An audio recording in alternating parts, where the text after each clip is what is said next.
Hello, everybody. Welcome back to MaryvilleSaints.com and Saints Vision. I'm Jim Powers as we continue our weekly coaches show, and joining us is our head soccer coach on the men's side, Sean Hughes. And Sean, a 0-0 draw on Friday, and then a game that honestly could have gone either way in regulation, and then just a goal with 3 minutes remaining, puts the Saints, in the loss column. Talk a little bit about the weekend from the coaching standpoint.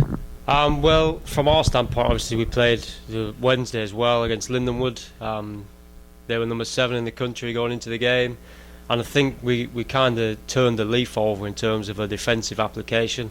We lost the game 1-0, but there were plenty of positives to take from it, and then we took that momentum into Friday, and against the GLVC number 1 pick, I thought we contained them very well. They had a couple of opportunities, which you expect.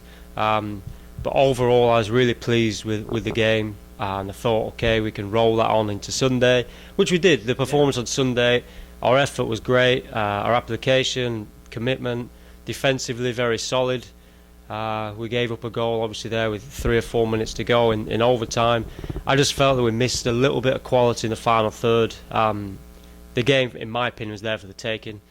We had enough ball possession, pressure in their final end. Good opportunities to create, and we just didn't execute, and that was a disappointing part.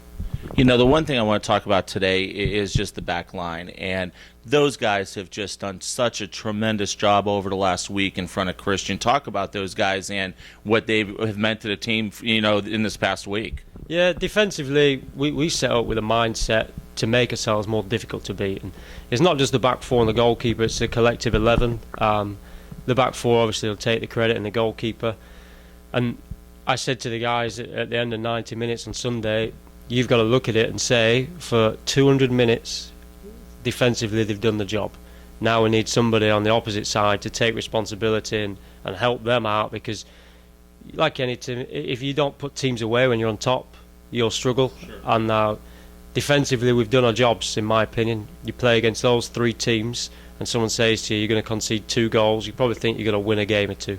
But just offensively we struggled, and we didn't take the opportunities when they came. And this weekend coming up, the grind continues in conference. You guys are going to head on the road, Lewis and Wisconsin Parkside. No cupcakes when it comes to those 2 schools. No, Lewis have not been as hot as they usually are, but again I expect them at home to be a very good team. They play solid game, strong defensively usually, which isn't going to help us in terms of getting our attack going. But I expect two tough games, and the beautiful thing about our league is that you can put it right very quickly. You go from Sunday's game, and within 4 or 5 days you're back at it, and you've got an opportunity to correct what you've missed upon. So I'm excited to see us play again on Friday night, and I hope that we can take all the positives out of the last 7 days and turn it into a winning performance. And that's what people need to understand too. Yeah, the team has gone 0-1-2, but you guys have played really, really well, and that's the thing. It's a lot different mindset than what it's been in the past. Yeah, it's tough when people don't watch the games, because they'll see the score and say, okay, it's a loss. But I think if you actually look at the 3 games, especially with the teams we've been up against, we've competed and held our own, more than held our own in those games. Now it's just about getting a little bit more in the final third to go and win the game. And I think if we put it all together, we're capable of going on a run and winning a few games and putting ourselves where we need to be in the league. It's just getting that little bit of good luck maybe, or a slice of fortune to change it. I mean, on Sunday we hit the post, 2 cleared off the line, and it's not to look for excuses, but the reality of it is we had enough opportunities to win the game. We didn't take them, and we got punished, and we can live with that, because that's what you've done.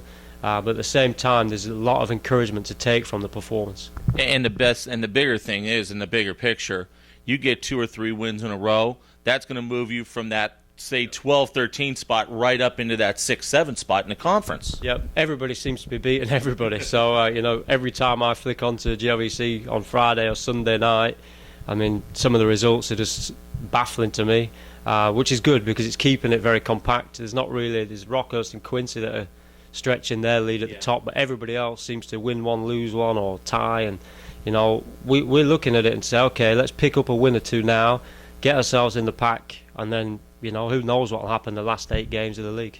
Absolutely, Sean. Well, good luck this weekend on the road, and let's get a couple W's. Yeah, thanks. We'll certainly try. Sean Hughes joins us. You can follow all the action, the game on Friday night at Lewis. You'll be able to watch the game live on their video stream, and also on Sunday up at Parkside. Also follow our Twitter feed at Maryville Saints. We'll have all the coverage for you as well all weekend long. For Coach, I'm Jim Powers. Thanks so much for tuning in to MaryvilleSaints.com and Saints Vision. Have a great week, and as always, go Saints.